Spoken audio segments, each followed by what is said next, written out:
Entonces, ¿cómo...? No, a ti. Como es de costumbre, antes de partir, para nosotros poder tener mayor atención, vamos a elongar. Vamos a hacer un ejercicio de elongación. Así que los invito a expandir sus extremidades. Ahí, elonguen hacia arriba, hacia un costado, hacia otro. Bien. Ahora bostecen. Bostecen para que boten todo el sueño, todo lo que quieran bostezar. Pueden bostezar. Ya para que estén totalmente relajaditos para poder escuchar lo que hoy día quiero compartir con ustedes. Así es. Muy bien, don Walter. Muy bien. Buen estiramiento. Se nota que hay pilates. Ahí hay pilates. Ahí se ha invertido en pilates. Bien. Amigos míos. No sé si quiero partir la predicación, quiero partir esta reflexión que preparé para el día de hoy en base a una película que vi hace 2 semanas atrás. Y ustedes dirán, El Señor de los Anillos vio nuevamente. Y no, hace rato no la veo nuevamente la maratón, todavía no me pegó la maratónica del Señor de los Anillos. Pero vi una película muy buena que sé que la hermana Ilinda, que también la mencionó por ahí en algún momento en su predicación. Y es El Regalo Prometido. Se viene El Regalo Prometido. Buena película. Una de las mejores películas navideñas, El Regalo Prometido. A ver, vamos a hacer una encuesta. ¿Cuál es su película navideña favorita? Yo siempre es la misma. Mi película navideña favorita es El Expreso Polar.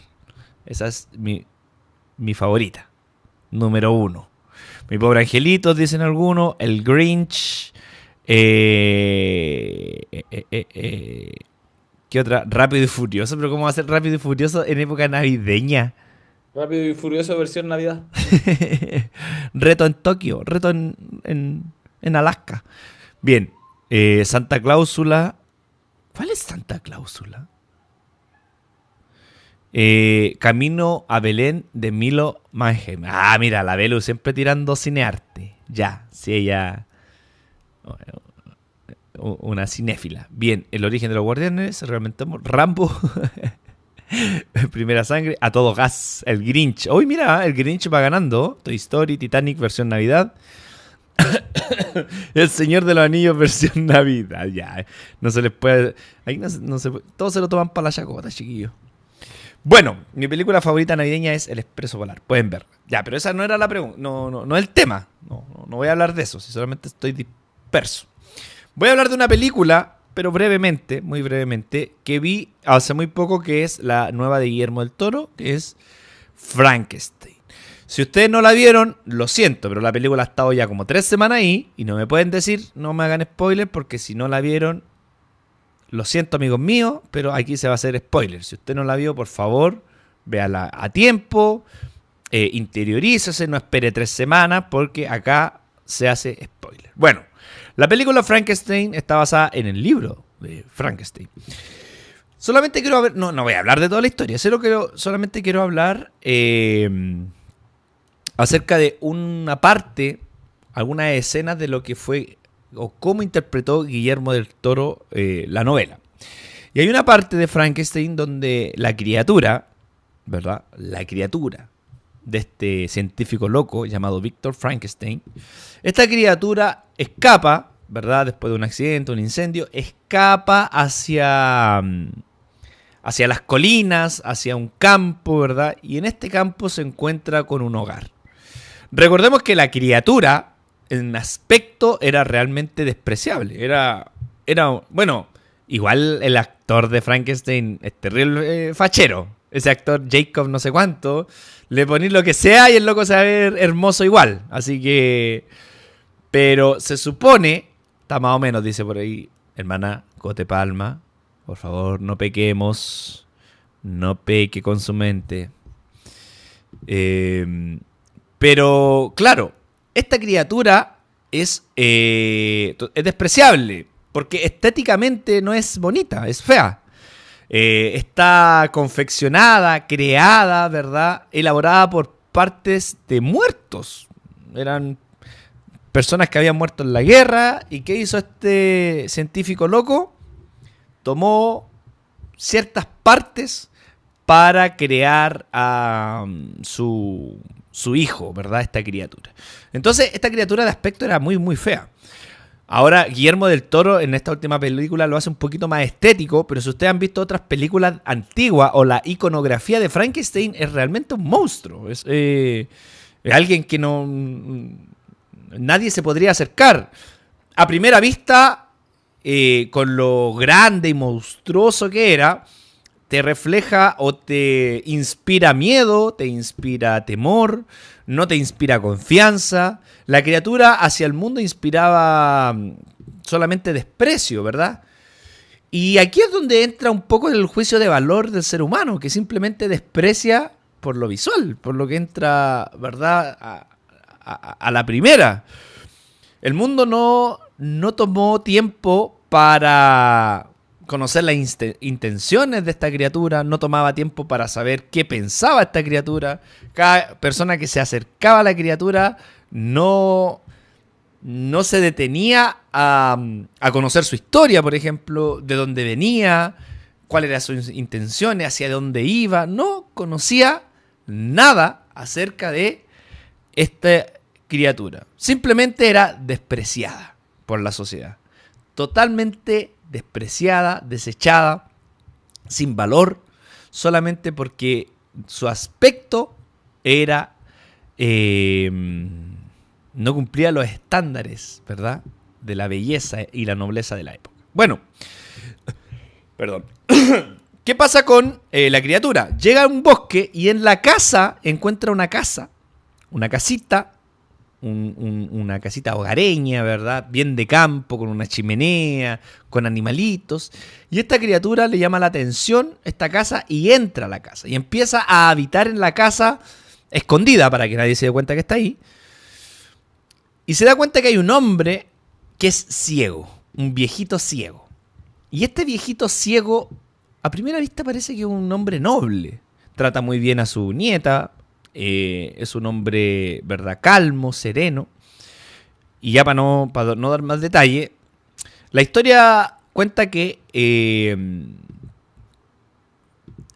los habitantes de este hogar se van de cacería por una temporada y queda solamente este caballero ciego en la casa. Bueno, la criatura se acerca a este personaje ciego, que se me olvidó el nombre. Perdón. Pero este personaje cieguito empieza a conocer a la criatura, Bartimeo. ¿Sabes que no me voy a hacer ninguna pregunta más? Porque pregunta que uno hace aquí, la gente se la toma para la chacota. Bueno, esta persona cieguita, ¿qué hace? A diferencia del común de la gente, a diferencia de todos, se toma el tiempo para entablar una amistad con la criatura. Y uno dirá, bueno, él lo hizo porque es ciego, no ve a quién tiene al frente, no ve el aspecto de este monstruo de 2 metros de alto que está conformado por piel de hombre, no lo ve. Y como no lo ve, no lo discrimina. Bueno, de esto se trata un poco la trama de Frankenstein, ¿verdad? El hecho de una creación totalmente discriminada solamente por su aspecto, ¿verdad? No podía verlo. Pero este caballero cieguito empezó a descubrir el corazón de la criatura. Empezó a descubrir las preguntas que tenía la criatura. Y empezó a darle un poquito un sentido de vida a la criatura.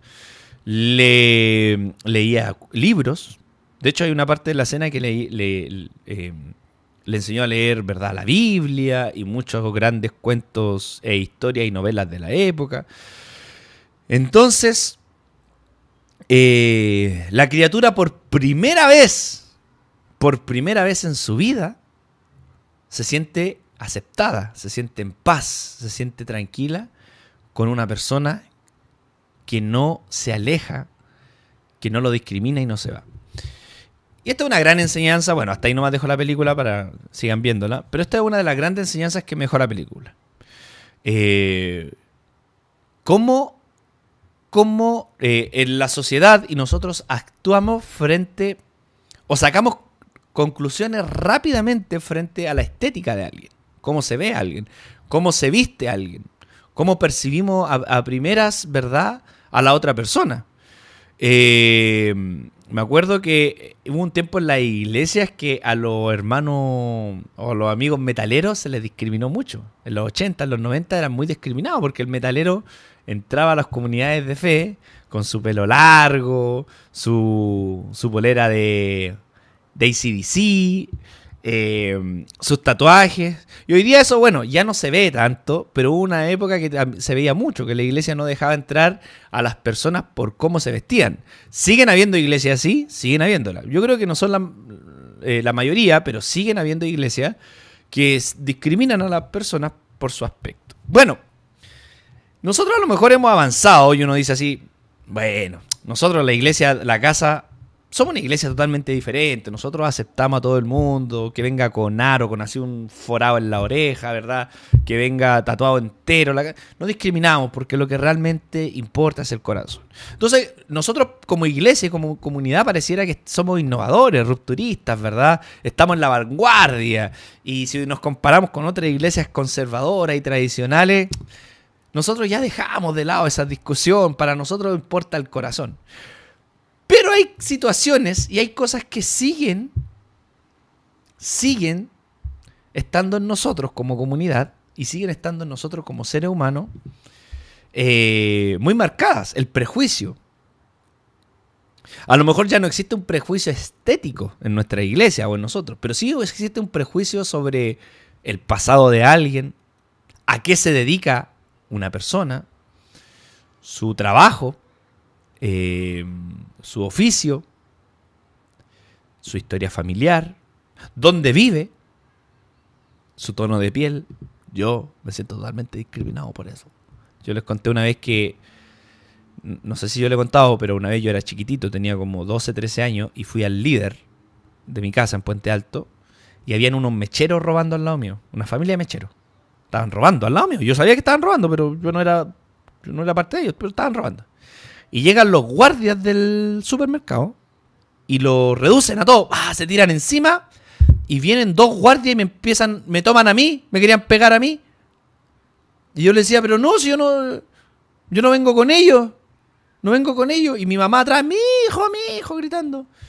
Y me querían meter a mí ahí al calabozo porque pensaban que yo también era mechero. Por mi tono de piel. Y yo dije, desde ahí la vida va a ser difícil para mí. Va a ser súper difícil. Para un moreno es muy difícil vivir en este país. Ustedes los rubios a lo mejor no lo saben, pero los morenos sí.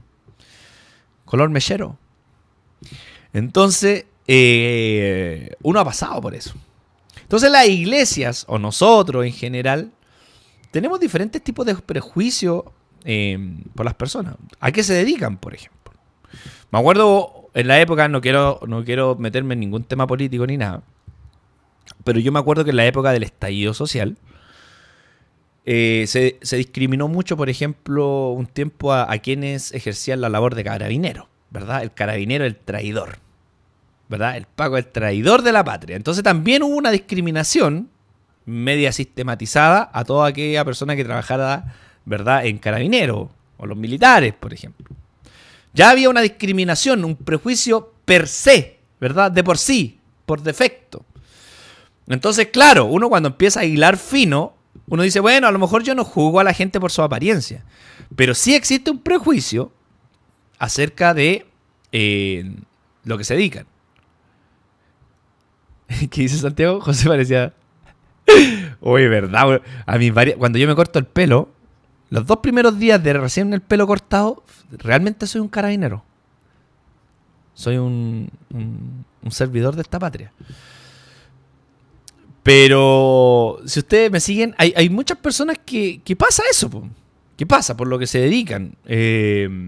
Está el prejuicio. Yo voy a dar algunos prejuicios que hay en nuestra sociedad. Por ejemplo, aquellas personas que trabajan en la minería, el hombre minero, ¿verdad? Trabajando allá en Codelco, en Sierra Gorda, Antofagasta Mineral, en toda esta empresa, ¿cuál es el gran prejuicio del minero? Pero no el minero joven, el minero viejito. Tiene 3 familias. 2 en el norte y una en Santiago. ¿Sí o no? Es el prejuicio. El prejuicio del viejito minero es... el caballero tiene 3 familias, 2 Toyota Hilux, ¿verdad? Y gana cualquier plata y al caballero le da lo mismo. Puede sostener las 3 familias igual. Pasa. Ese es un prejuicio que viene argumentado por la profesión que ejerce. Un buen ejemplo nos dio también ahora nuestro amigo Alexis. El músico. ¿Qué es lo que es el músico? Mujeriego. Bueno, para empinar el codo. Drogadicto. Se le calienta el güero rápido. Son los peores. Eso es... Confirmo, dice la Dani Conaza. Pero eso pasa. Uno lo puede... Amigo, ya uno lo puede tomar a la talla, ¿verdad? No, son chistes. Pero el prejuicio está. Está y cuando dicen... ¿verdad? No es broma, pero si quieres es broma, es cierto. Están los prejuicios. Que no son verdades. Muy bien, muchas gracias, Vale. Pero son prejuicios. Y están. ¿Qué otra profesión tiene muchos prejuicios? Las chicas que se dedican al área de la salud, ¿verdad? Que rompen corazones, ¿verdad? La responsabilidad afectiva no hay mucho. Te dejan con psicólogo 2 años, ¿verdad? Son cosas que van... que son los prejuicios. Los pastores, muy bien. La maravillosa labor de ser pastor, hoy día en el mundo, ¿cómo se considera un pastor? En el mundo, digo, en la sociedad. ¿Qué dicen de los pastores? A todos los pastores que les gusta la platita.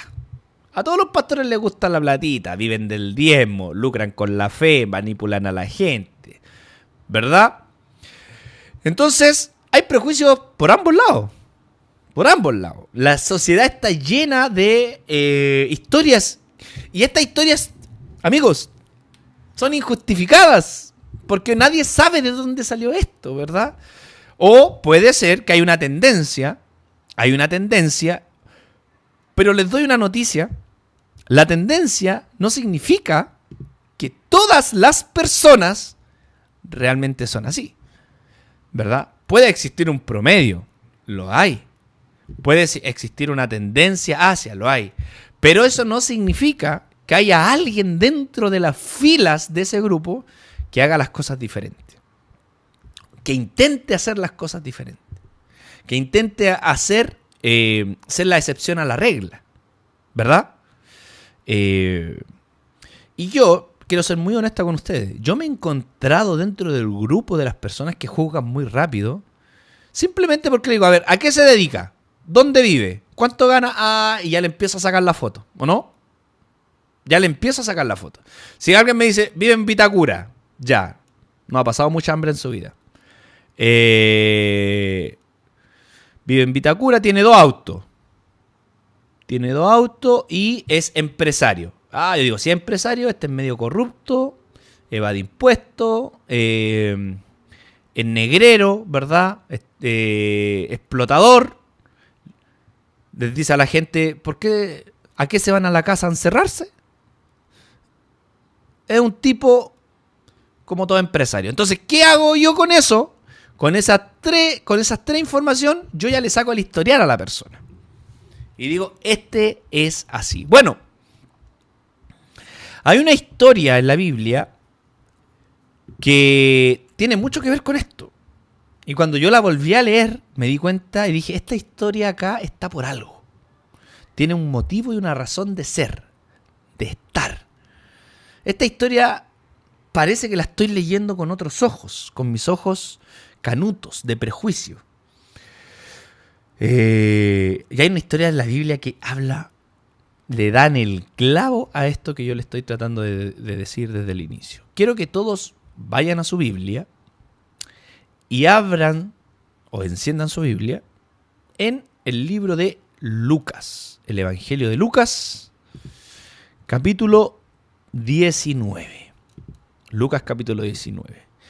Y esta historia tiene mucho, pero mucho que ver con las historias infundadas, injustificadas, con los prejuicios, con las barreras, con la discriminación y cómo nosotros nos enfrentamos a personas que creemos que son algo, pero parece que son otra cosa. Lucas 19, Lucas capítulo 19. Vamos a leer del 19, del 1 al 10. ¿Lo tienen? Levante o manden un aplauso, una reacción, un corazón, algo así. Si ya lo tienen. Quiero que todos estén atentos a lo que se está diciendo. Y los que tienen la cámara apagada, por favor enciéndanla, porque yo tengo un tema con las cámaras apagadas. Muy bien, muchas gracias a los que están encendiendo sus camaritas. Lucas capítulo 19, del 1 al 10. Dice así. Esta es la historia de un hombre llamado Zaqueo. Pero yo voy a contar el lado B de Zaqueo, la historia jamás contada. De hecho, si hago una película, va a ser una película de Zaqueo. No tengo Biblia, dice. Ya partimos mal. Erika, no tiene Biblia.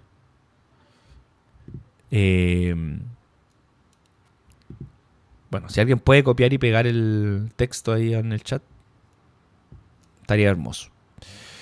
Lucas capítulo 19. Dice así. Habiendo entrado Jesús en Jericó, iba pasando ¿por dónde? Por la ciudad. Y sucedió que un varón llamado Zaqueo, y quiero que vayan subrayando o vayan anotando 3 cosas que vamos a sacar de Zaqueo. Zaqueo, que era jefe de los publicanos, 1.1, jefe de los publicanos, subrayenlo si quieren. Punto 2, rico, tenía mucho dinero, mucha guita, como dicen los argentinos, mucha guita. Mucha pasta, como dirían los italianos. Money, chamba, soles. Tenía mucho dinero. Procuraba ver quién era Jesús. Pero no podía a causa de la multitud, pues era, ¿qué cosa? Pequeño de estatura. Era chico. Entonces, yo no sé si ustedes lo han visto este relato, pero este relato parte con 3 prejuicios, de una. 3 datos, o no prejuicios, no pongamos prejuicio, porque el prejuicio lo ponemos pequeño, la plata. Claro, el prejuicio lo ponemos nosotros, los lectores. Pero hay 3 datas que nos tira al tiro el evangelista, el escritor. Dice, primero, era jefe de los publicanos, era rico y era chico. O sea, le faltaba ser piti para tenerlas todas, ¿verdad? O sea, Exactamente. era jefe de los publicanos, era rico y era pequeño. Entonces, vamos a dejarlo hasta aquí. Todavía no lo lea. Después vamos a seguir leyendo. Con estos 3 datos, ya el que está leyendo esta historia ya se empieza a hacer una imagen y una idea de a quién nos enfrentamos, ¿verdad? Cuando dice que es un jefe de los publicanos, les quiero dar un poquito de contexto, muy rápido. El jefe de los publicanos era una persona que trabajaba para Roma, para el Estado. Vamos a tratar de hacer no es tan exacto, pero es un símil para que ustedes puedan entenderlo. Era una persona que trabajaba para el Estado, recaudando impuestos. Entonces, de nuevo, para nosotros, una persona que trabaja para el gobierno, ¿qué es? Independiente del sector político que sea, ya es una persona que está metida en el barro, ¿o no? Ya es una persona que está un poquito manchada, es una persona que está ahí con sus intereses medio dependiendo mucho del dios dinero, de lo que significa el poder. Bueno, ese era Zaqueo. Zaqueo era un jefe de los publicanos, o sea, era alguien que... No sé si se pueden ir muteando, amiguitos, porque escucho como varios micrófonos ahí encendidos. Después yo les voy a decir, cuando yo le diga, abramos los micrófonos, y ahí abren los micrófonos, ¿ya? Para no interrumpir. Entonces, el jefe de los publicanos era esta persona que trabajaba para el Estado, pero no era cualquier trabajo. Este tipo tenía que cobrar, era el que cobrar la renta, pero era el impuesto, ¿verdad? Él tenía que cobrar el impuesto a los ciudadanos judíos. O sea, era un judío que tenía que cobrarle a sus hermanos. Y dicen las malas lenguas, o el mito de la profesión, decía que el jefe de los publicanos, de por sí, era alguien corrupto, porque cobraba de más. De por sí, era alguien que cobraba de más. Entonces, la primera lectura de la primera característica que tenemos de Zaqueo es: el tipo está mojado. El tipo es corrupto. Esa era la lectura de la sociedad, de la gente que lo vivía ahí. Entonces, el tipo era alguien malo que necesita de Jesús. Ojo, porque todos los malos necesitan de Jesús. Entonces, el tipo era malo. Segundo, el tipo era rico. En la época de Jesús, ser alguien rico era ser alguien que llegó a su riqueza, lo más probable, no por buenas decisiones o no por buen jefe, sino que llegó a una riqueza por la explotación, la colusión, la avaricia y todo lo que condena a Dios.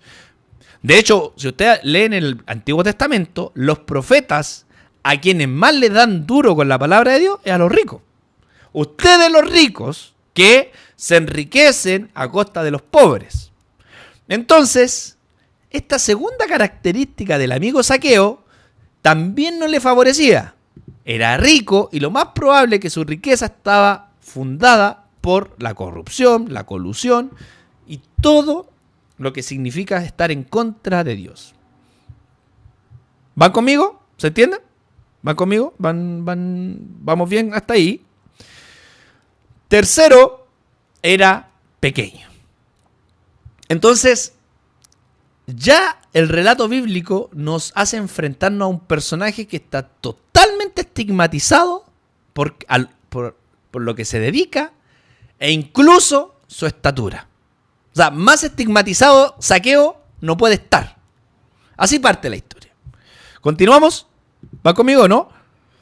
Continuemos, que esto es más apasionante que la última temporada de Stranger Things.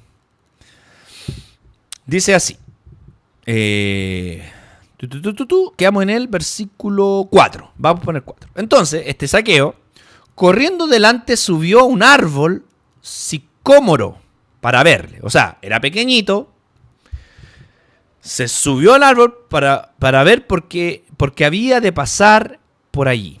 Pero vamos al versículo 3. Quiero que volvamos al versículo 3. Versículo 3 dice: procuraba ver quién era Jesús, pero no podía verlo a causa de ¿quién?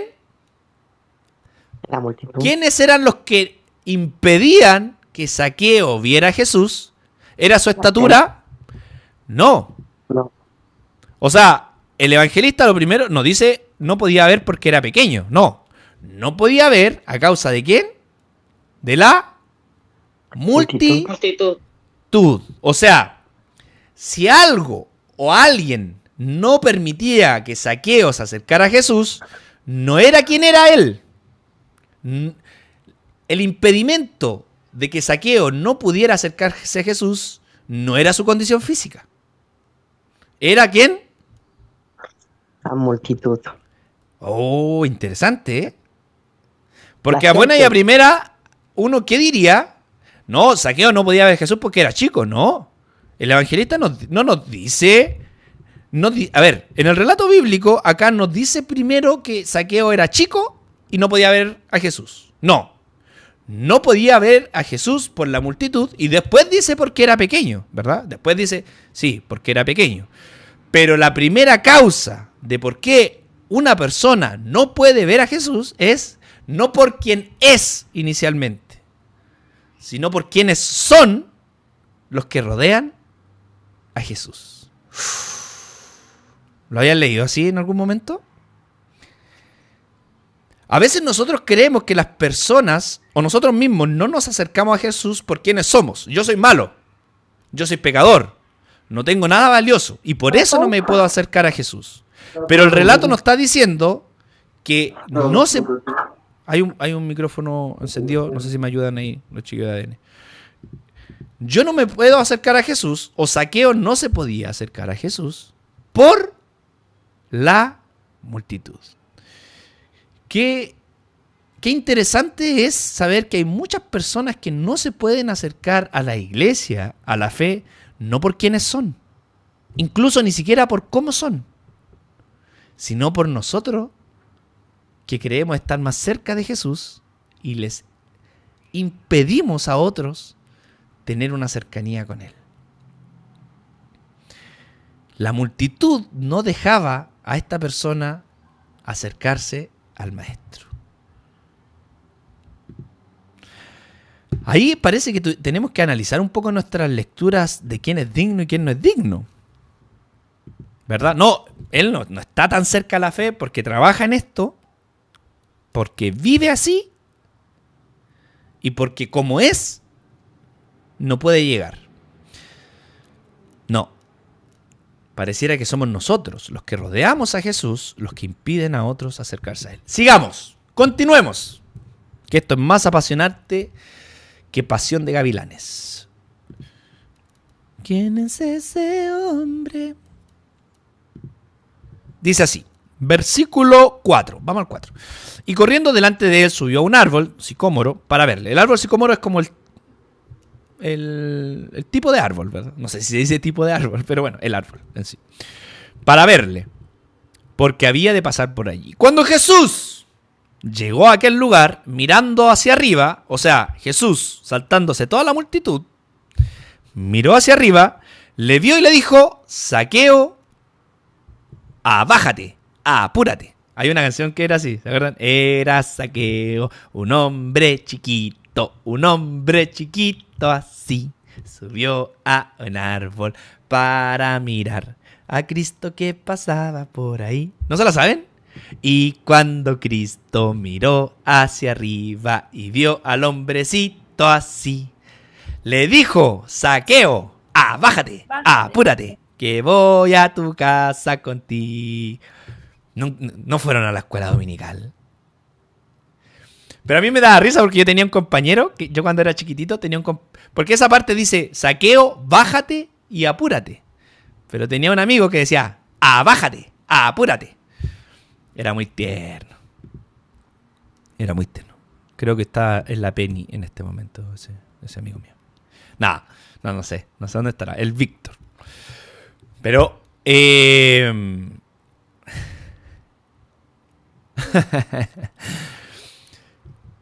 vamos a empezar a enseñar canciones de la escuela dominical porque así uno se va aprendiendo las historias bíblicas. Bueno, entonces, versículo 5, cuando Jesús llegó al lugar, mirando hacia arriba, le vio y le dijo, Zaqueo, date prisa, bájate. No, sí, apúrate, y cuando le dijo, desciende, bájate. Porque hoy es necesario que yo pose en tu casa. Entonces, sigamos, versículo 6. Entonces él descendió a prisa, mira, ahí puede ser, a prisa, y lo recibió con, quiero que subrayen esa palabra, y recibió a Jesús con alegría, con gozo. ¿Dice alegría en su versión? Con gozo. Nada, amigos, imagínense que no. A ver, ¿qué momento más feliz para alguien que es estigmatizado por la sociedad, que pongan sus ojos en él y que alguien lo mire por sobre quién es o por sobre las historias que se ha contado de él? Imagínense el gozo para Zaqueo de un hombre que ha vivido totalmente en el prejuicio, darse cuenta de que este tipo, tal vez el hombre más importante del momento, ha decidido ir a su casa. No ha visto a la multitud Jesús, sino mira hacia arriba y se da cuenta y le dice, yo tengo que ir a tu casa. ¡Qué momento de alegría! Versículo 7. Al ver esto, todos murmuraban. Y aquí viene la multitud de nuevo. Todos murmuraban, diciendo que había entrado a posar con un hombre pecador. Quiero que subrayen también esta parte, la noten. Todos murmuraban, o sea, todos cagüineaban, pelaban, como se diría en el barro, hociconeaban, disculpen la palabra, pero así es. Así es. Todos pelaban a Jesús porque iba a visitar a la casa de un hombre pecador. Les quiero hacerle una pregunta. Desde el inicio del relato hasta acá, ¿el relato nos ha dicho que Zaqueo es pecador? ¿No ha dicho el evangelista, verdad? No. ¿Verdad? Sí, Zaqueo realmente falló a Dios, estuvo lejos de él, era alguien malvado. Empezó a justificarnos el prejuicio que tenía la gente de Zaqueo. No. El evangelista no dice que Zaqueo era corrupto, no dice. Simplemente dice a qué se dedica. El tipo es cobrador de impuestos, es rico y es pequeño. Pero el evangelista no nos dice el tipo es cobrador de impuestos y es corrupto, llegó a su riqueza por malversaciones. No. El evangelio solamente nos dice quién es. Pero nuestros ojos de lector ya cargan de prejuicio a Zaqueo. Y nosotros nos volvemos la multitud, el que está leyendo. Yo cuando leo Zaqueo, yo me siento parte de la multitud y digo, yo soy la multitud. Porque incluso aunque yo no estaba ahí, estoy leyendo este relato con mi prejuicio de saber que Jesús tiene que ir a la casa de Zaqueo, porque Zaqueo es pecador. Y porque Zaqueo es corrupto, Zaqueo es malo, y por eso Jesús va. ¿Saben por qué Jesús va a la casa de Jesús? Porque Zaqueo era tan malo que solamente Jesús estando ahí se podía arrepentir. Esa es mi lectura de este capítulo, con todos los prejuicios y con todas las historias injustificadas que le he cargado a Zaqueo. Y Zaqueo ni tiempo ha tenido para defenderse. Ni tiempo ha tenido para decir algo. O sea, imagínense, la multitud y el lector está asumiendo que Zaqueo es un hombre pecador. La multitud y el lector, nosotros, 2000 años después, asumimos que Zaqueo es un hombre pecador. Sigamos. Murmuraban diciendo que habían entrado a posar a un hombre pecador. Entonces, Zaqueo puesto en pie, y aquí viene Zaqueíto, porque dice, ya, momento, déjenme hablar a mí también. ¿Verdad? Todos están poniendo prejuicios sobre mí, déjenme hablar.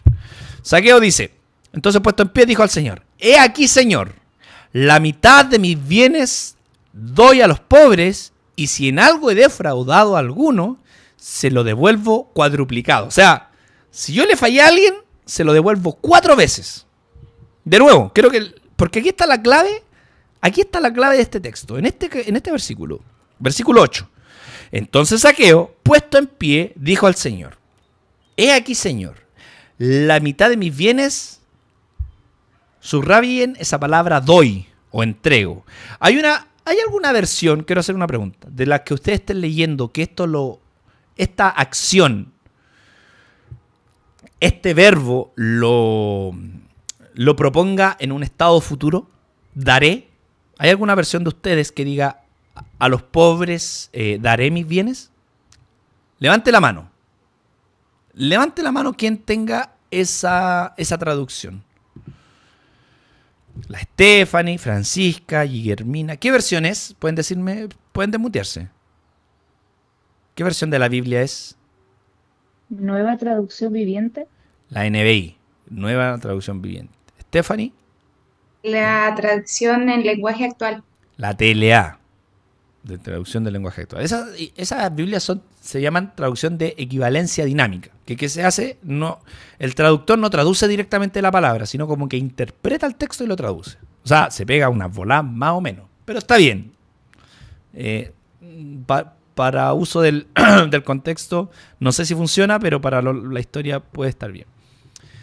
Entonces, hay 2 versiones. Dice, a los pobres doy y a los pobres daré. Pero amigos míos, yo me sorprendí. Ustedes saben que el Nuevo Testamento está escrito y ustedes ya, como ya son expertos y han ido a todas las mesas de nuestra iglesia, ustedes saben que el Nuevo Testamento está escrito en el lenguaje griego. Está en griego. Bien. En griego, los tiempos verbales no son los mismos tiempos verbales que nosotros. Cuando yo digo, yo doy, mayormente nosotros traducimos o entendemos o interpretamos esa acción de dar como algo presente. Yo doy, ¿verdad? Yo doy a los pobres. O algo continuo, pero no tanto, ¿verdad? Y el daré es todo lo contrario. Es algo que yo no he hecho, que no estoy haciendo, pero lo voy a hacer a futuro. Bueno, en el griego, esta palabra doy es una palabra que en griego es dídimo. Así se llama. Dídimo. Este dídimo, la mejor traducción del verbo dar, de la acción de dar, en el griego se podría traducir como yo estoy dando o doy habitualmente o repetidamente.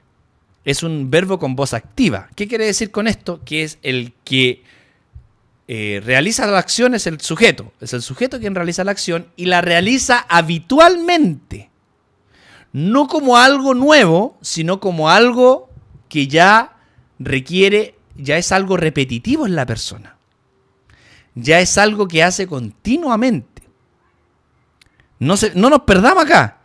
Cuando Zaqueo dice, yo doy a los pobres, Zaqueo no está diciendo, Jesús, porque tú viniste a mi casa, ¿sabes qué? He recapacitado y voy a dar a los pobres. No. Zaqueo le está diciendo a Jesús, Jesús, dar a los pobres es algo que yo hago habitualmente. Yo estoy dando a los pobres. ¿Se dan cuenta que cambia la historia cuando Zaqueo como que se justifica ante Jesús? Le dice, ¿sabes qué, Jesús? Yo doy a los pobres. Yo le estoy dando a los pobres. Nosotros, no sé si ustedes antes han leído la historia de Zaqueo, pero ¿cómo se interpreta la historia de Zaqueo siempre? Se interpreta que Jesús va a su casa, Zaqueo conoce a Jesús, Zaqueo se convierte y empieza a darle a los pobres. Esa es la interpretación habitual para los que han leído la historia de Zaqueo. Zaqueo es una persona que necesita de Jesús, conoce a Jesús, se convierte y como se convierte empieza a hacer acciones caritativas. Pero esta historia no es la historia de Zaqueo. Zaqueo ya le daba a los pobres, incluso cuando Jesús todavía no había ido a su casa.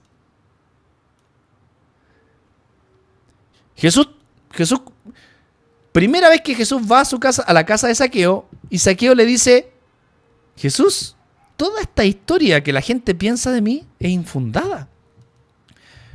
No es cierto, porque yo le estoy dando habitualmente a los pobres. Y de hecho, Zaqueo va más allá. Vamos al versículo, estamos en el versículo 8. Señor, la mitad de mis bienes le estoy dando a los pobres, o le doy habitualmente a los pobres, es una acción que hago siempre. Y si en alguno he defraudado, Zaqueo está diciendo, si en algún momento yo sé o me doy cuenta que a alguien le he fallado, inmediatamente se lo devuelvo. Inmediatamente se lo devuelvo. O sea, Zaqueo le está diciendo a Jesús, cuando yo me equivoco o en algún momento cometo un error, porque soy humano, lo corrijo inmediatamente. ¿Se dan cuenta que Zaqueo es el protagonista de una historia tal vez mal contada? Es la persona de nuestra sociedad que se le ha cargado todos los prejuicios por quién es, cuánto tiene y el tipo de persona que es, simplemente sin saber su historia.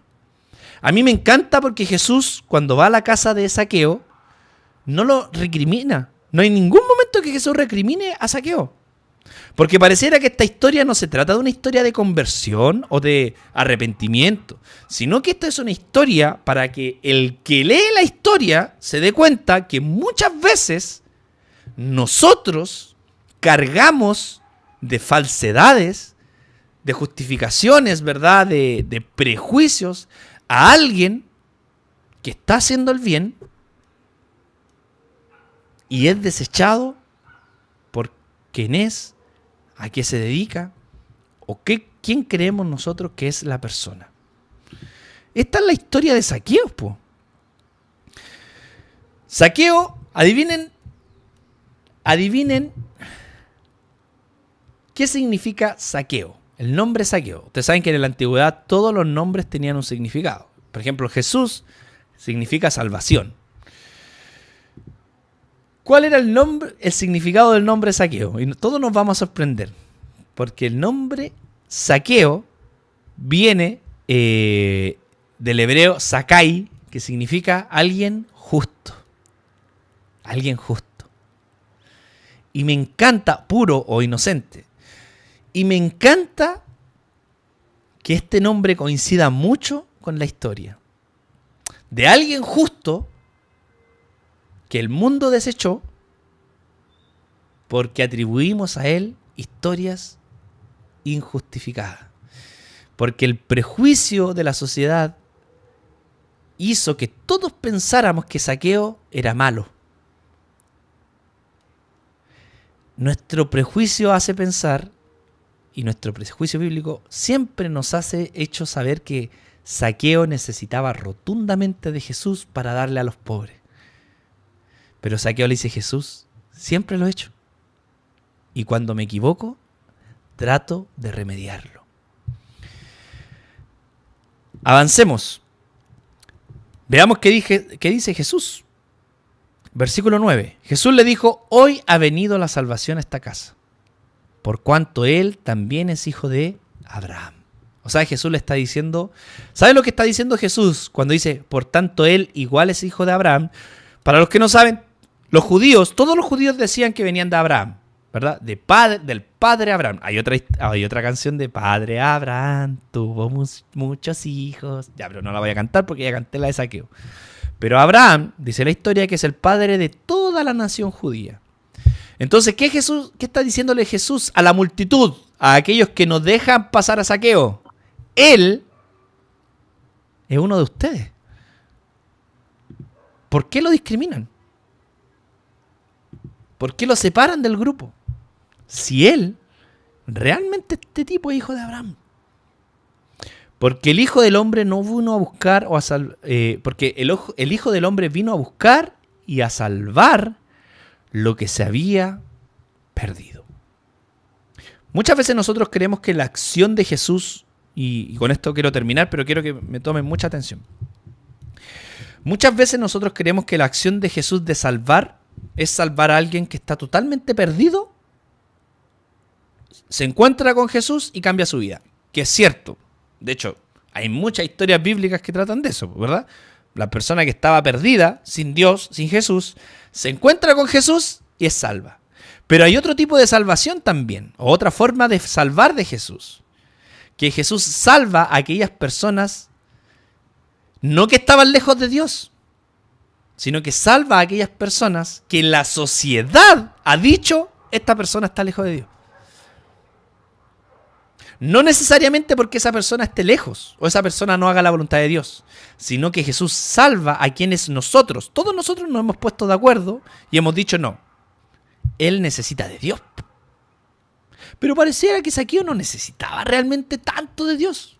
Tal vez somos nosotros los que necesitábamos de Dios para darnos cuenta de que estamos juzgando a un hombre, que tal vez realmente hacía el bien, pero nuestros prejuicios y nuestra murmuración nos impide acercar, o no queremos acercar a este tipo de personas, o no queremos aceptar que estas personas sí están cerca de Dios. Sí están cerca de Dios. La historia de Zaqueo para mí, amigos, es una historia que yo tengo que constantemente volver a pasarla por mi mente y por mi corazón. Cuando yo lleno de prejuicios a alguien por su pasado, por las cicatrices de la vida, las cicatrices del alma. Cuando yo veo a una persona y digo, esta persona, no sé, vive en este lugar, nació en una familia disfuncional, no se crió con sus padres, tal vez. El prejuicio de las madres solteras, por ejemplo. Esta historia es una historia no para los que están en pecado y se tienen que arrepentir. Quiero que cada vez que leamos la historia de Zaqueo, no digamos esto es una historia para los que están en pecado y se tienen que arrepentir. Esta es una historia para la multitud. Esta es una historia para quienes impedimos que otros se acerquen a Jesús. Esta historia es una historia que el evangelista puso ahí para que cuando yo lea, no diga yo soy Zaqueo simplemente, sino yo soy la multitud. Con mis prejuicios, con mi forma de entender la sociedad, he dicho, esta persona no está cerca de Dios. Pero injustificadamente. Porque ni siquiera conocemos a la gente. Ni siquiera nos hemos tomado el tiempo de sentarnos a conversar con alguien, conocer su historia, conocer su vida, y ya estamos lanzando la piedra y estamos diciendo, no, esta persona realmente necesita conocer al Señor para que cambie su vida totalmente. Y qué sorpresa nos llevaríamos nosotros al darnos cuenta que esas personas a lo mejor han entendido el Evangelio mucho mejor que nosotros. Han entendido el Evangelio y a Jesús de una forma más amorosa y misericordiosa que nosotros. Cuando yo leo la historia de Zaqueo, yo le pido perdón al Señor por ser esa multitud que impide que otros vean al Maestro por mis prejuicios. Nosotros los evangélicos, amigos míos, yo creo que conformamos el 80% de esa multitud. Porque creemos que somos los únicos que somos dignos de estar rodeando al Maestro. Pero amigos, hay otros que no por quienes son, sino a causa de nuestra culpa, no han podido ver a Jesús. La gente a lo mejor no puede ver a Jesús no por quienes son, sino por quienes lo rodeamos. Esta historia, de nuevo, cada vez que la lean, no la lean como siempre. Zaqueo necesitaba de Jesús para... No. Zaqueo estaba haciendo lo suyo. La gente lo alejaba de Jesús. Nosotros los alejábamos de Jesús. Zaqueo es justo. Es un hombre justo que ha pagado los platos rotos de una historia mal contada. Sí, a veces nosotros también hemos sido el Zaqueo. ¿Cuántos de ustedes a lo mejor dijeron no vuelvo más a una iglesia porque cada vez que entro y cada vez que cuento mi historia o cada vez que digo pucha vengo de acá, ya me empiezan a mirar con malos ojos, ya me empiezan a mirar como alejándome? No, este tipo es un cacho, no, esta galla es un cacho. Muchas veces nos ha pasado eso, amigos. Quiero que oremos para terminar este sermón, esta reflexión. Quiero que oremos. Y sí, como dice Pirli, dice, precisamente muchos nos alejamos siendo Zaqueo. Claro. Muchos a lo mejor han querido acercarse como Zaqueo y no han podido. A todos los Zaqueos de esta comunidad les quiero decir, no hay multitud que les impida acercarse al Maestro. No hay multitud, ni siquiera quienes son ustedes les impide acercarse a Jesús. Jesús siempre va a mirar hacia arriba y no a la multitud. Me encanta que el evangelista sea muy detallista en esto y diga, y miró hacia arriba, no miró a la gente, miró a la persona. Así te ama Jesús.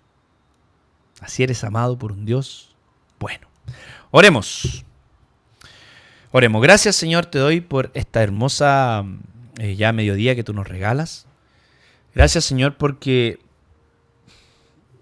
cuando volvemos a leer la historia de Zaqueo nos damos cuenta de que incluso en nuestra comprensión de lectura siempre hemos dicho que Zaqueo cambió porque tú llegaste y realmente él se encontró contigo. Y a lo mejor en la historia, ¿cuántos no se habrán sorprendido al darse cuenta que Zaqueo era alguien que le daba y le dio siempre a los pobres? Y que cada vez que él sentía que defraudaba a alguien, se los devolvía 4 veces. Y a lo mejor todos se quedaron con la boca abierta, porque pensaron que así no vivía él, vivía de otra forma. ¿Cuántos nosotros nos hemos quedado, Señor, con la boca abierta, o nos vamos a quedar con la boca abierta, darnos cuenta de que cada persona que nosotros creíamos que no era merecedora de tu amor, entendemos que está más cerca de ti. A veces nosotros, Señor, nos hemos sentido saqueados, discriminados por nuestra historia, discriminados por nuestro trabajo, discriminados por nuestros ingresos, si son muchos o son pocos, discriminados por la comuna en la que vivimos, discriminados por la familia que conformamos, discriminados por nuestro apellido, discriminados, Señor, por no haber terminado a lo mejor nuestros estudios, qué sé yo. ¿Cuántas veces nos hemos sentido saqueados? Pero hoy hemos aprendido que a pesar de la multitud, tú miras hacia arriba, Señor, y nos dice, abájate, apúrate, que voy a tu casa, que es necesario que vaya a tu casa. Gracias, Señor, porque somos amados por un Dios bueno, un Dios bondadoso, de paz. Y ayúdanos a darnos cuenta, si somos la multitud, a no formar parte de ella. Y tal vez ser como el arbolito que salía en la historia, que se nombró una sola vez, pero fue el arbolito que ayudó a subir a Zaqueo, a mirar al maestro. Ayúdanos a ser sicomoro y no multitud, a levantar a otros para que también te vean y conozcan su historia. En el nombre de Jesús, amén. Amén, amigos míos.